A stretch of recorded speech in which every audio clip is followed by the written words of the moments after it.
page turners, and welcome back to the channel. I'm Matthew, the man with a hat who reads, and today it's time to talk about the month to come. This is my April TBR for 2023, April 2023. All right, so I got a lot of books read in March, and I'm hoping to keep that trend going in April. I have here 11 books that I'm hoping to get to in April. April is usually a good reading month for me, so I'll probably be reading more than that. I'm going to make a run to the library. Oh, and I forgot about one. So technically there'll be 12 that I'm definitely going to try for, plus anything I get from the library. So let's start with the first one. I'm going to put a little picture over here. Joe Ide's Fix It. It actually comes out May 9th, and I won a copy in a Goodreads giveaway. It hasn't arrived yet as of the filming of this video. This is the newest book in his IQ series, which is a mystery detective series. I love the series. I'm excited to get a hold of that early. I didn't expect to win it, which is kind of cool. So that is one I'm going to hopefully get to in April, so I can get a review out before the book comes out, or the day a book comes out, or whatever, however it works out. Because that just, if I'm getting an advanced copy, I might as well do a review video for it. So that is one I'm going to definitely get to in April. As soon as it gets here, I'll be starting that. I don't know how soon it'll get here. I got news that I won it a week ago, and it said to wait 2 to 6 weeks, I think is what it said. So hopefully it gets here before it actually comes out, so I can actually read it and get a review done. I'm also concluding my Harry Potter reread with The Deathly Hallows and The Cursed Child. This is a lot thicker than this one. This will not take me long to read at all. I've only read this one once compared to some of the others. This is like, is it even 300 pages? Oh, it's just over 300 pages. So, and I know some people don't count this as the 8th book, and that's fine. I am doing it because of the rest. I remember not loving this when I read it the first time. It'll be interesting to see if my thoughts have changed at all. So that's going to be done with the Harry Potter reread, and then I'm going to be doing a video ranking the Harry Potter books from my least favorite to my favorite, which I'm looking forward to doing because I just think it'd be fun to kind of nitpick a little bit on why I like certain ones over others.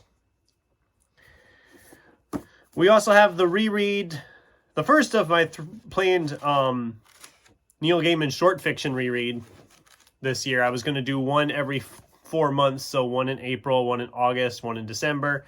So we're starting with his first collection, Smoke and Mirrors, which I love these covers on these short fiction collections. It's been a while since I've read this one. It shouldn't take me long. I think I'll get through it pretty quick. It's a short story collection. Short story collections can move really fast. And I realize I've gotten completely off track here. I was going to start with this one because this is the only one from my March TBR that I didn't get to, and that is Charles Dickens' David Copperfield. It's a thick boy. I originally was going to be reading Crime and Punishment for a classic here in April, but seeing as I didn't get this one started and I wanted to get to this one, we're going to do David Copperfield instead. I'm probably going to start the month off with this one.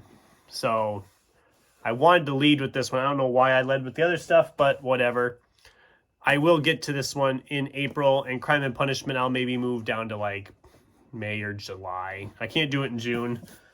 June is June on the Range, and yeah, I'm going to be reading some Western type stuff at that time. So what else do we got here? Well, we've got Tim O'Brien's The Things They Carried. I recently got this from my girlfriend for Valentine's Day. It's one of her favorite books by probably one of her favorite authors. I've never read any Tim O'Brien. I am excited to try it. It's not terribly long, so I don't think it'll take me a terribly long time to read it. I could be wrong. Have you read this? I hear really good things, so I'm looking forward to getting into that. I also have A Hard Case Crime, 2 novels in one from Max Allan Collins. This is 2 for the money. And yes, just because I don't want to take my chances, I got my hand over part of the cover.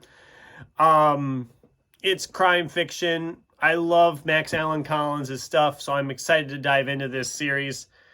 I already have the second book, which is actually books 3 and 4 in one volume, so I have that to look forward to if I really enjoy this. I think I will, because I like his writing style. Up next is Justin Gastini's Black Magic Woman, a Morris and Chastain investigation.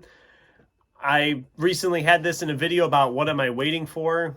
Back, I think, in January I had it out. It's been sitting here a while. It's been sitting here over a year. I'm finally going to try to get it tackled. It's thick enough, but it's not too bad. It's, I think, 450, something like that. Just over that. So that ain't bad. It's urban fantasy, paranormal investigation type stuff. So I like that kind of stuff. And I've read his Occult Crimes Unit series before. They're behind me. The ones with the yellow lettering, red lettering, and blue lettering right here. Am I on? I'm on them right in there. So I am curious to see another book from him. I know this was first in a series. I think there's like 3 of them or 4 of them. I don't even know how many there is for sure. But this is the only one I've ever found, so I'm going to give it a try. If I like it, then I can always hunt down other ones. And it's going to be an Urban Fantasy Month because I'm also going to be tackling Larry Correia's Monster Hunter International. I've wanted to try this series for a while. I wanted to try Larry Correia for a while. I've heard really good things about his writing. This sounds like more urban fantasy stuff that I love. Monster hunting, vampires, werewolves. It sounds like a good time. It's a lot thicker than I expected. It doesn't look that thick here, but I think this is over 700 pages. Yeah. 713 pages to be exact. Which I think that's a Baen Books thing. Nothing against them. I haven't really read much from the publishers, Baen, as you can see on the side there. But I wanted to try out Larry Correia, and hence where he's done a lot of his publishing. And there was another book I recently got in a catalog. It'll show up in the next book haul video I do.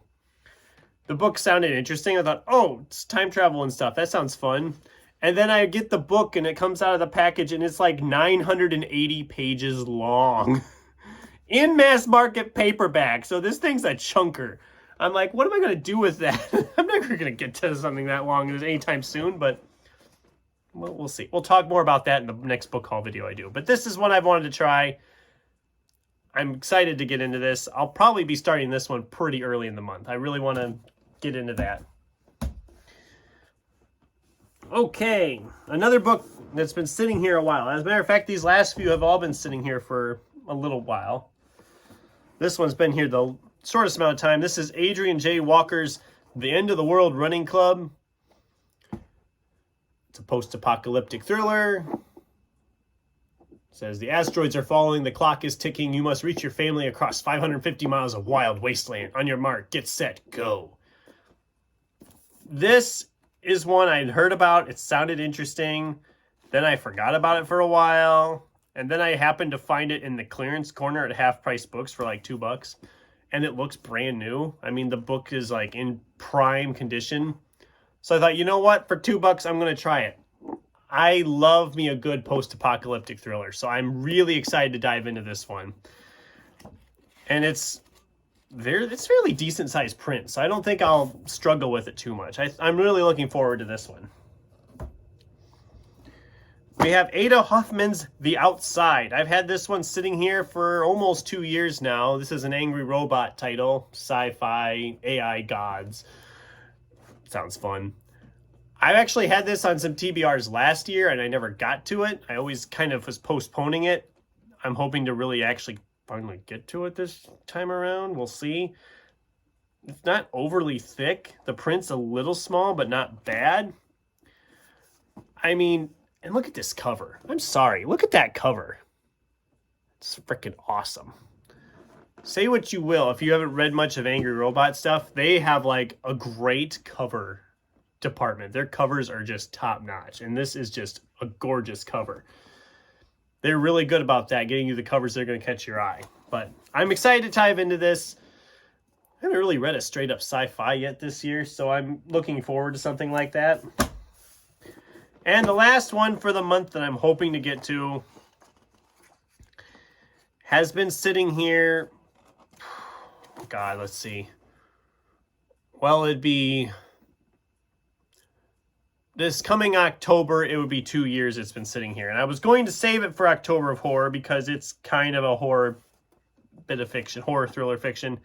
But this is Guillermo del Toro and Chuck Hogan's The Hollow Ones.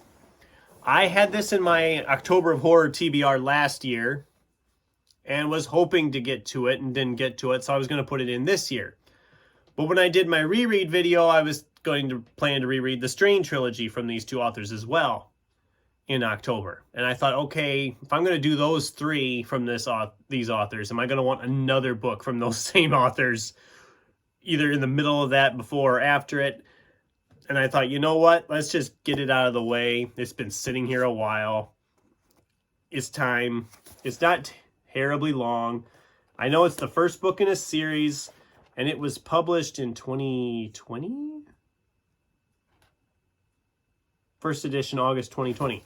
And I have yet to hear anything if there's a sequel. So I don't know. Maybe this didn't take off the way they'd hoped. It didn't take off like the Strain did. It just says The Blackwood Tapes Volume 1. And I haven't heard anything about a sequel out there. Maybe there is a sequel and I just have missed a mention about it. I don't know.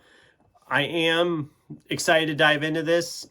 I haven't really read too much horror yet this year either. So, yeah, I have a fairly decent-sized TBR. I'm not even going to try to lift it because I know it's going to tip. Well, I could try. Should I try? Should I try to lift it? Ow, it's going to hurt. Ouch. Okay, here we go. Don't tip, don't tip, don't tip, don't tip, don't tip. There we go, the TBR plus Fix-It, Imagine Fix-It sitting on top of here. That's the TBR for April 2023, and I will probably get something from the library in the next week or two. I just haven't had a chance to get down there to the library, and because, you know, I don't have anything to read. You don't see any books here. There's no books here. It's going to be a good month, I think. March was really good to me, but like I said, we'll talk about that when I do the March wrap-up, which will be probably this next week. You'll get to see that. I got a lot of reading done in March, and I'm proud of myself for that. And we'll go into that more then. So that's my video for my April TBR. What's in your guys' April TBRs this year? Do any of these sound really good to you, that I should be doing more videos about them as I read them? Let me know in the comments down below. Thanks for watching, and until next time, keep turning pages.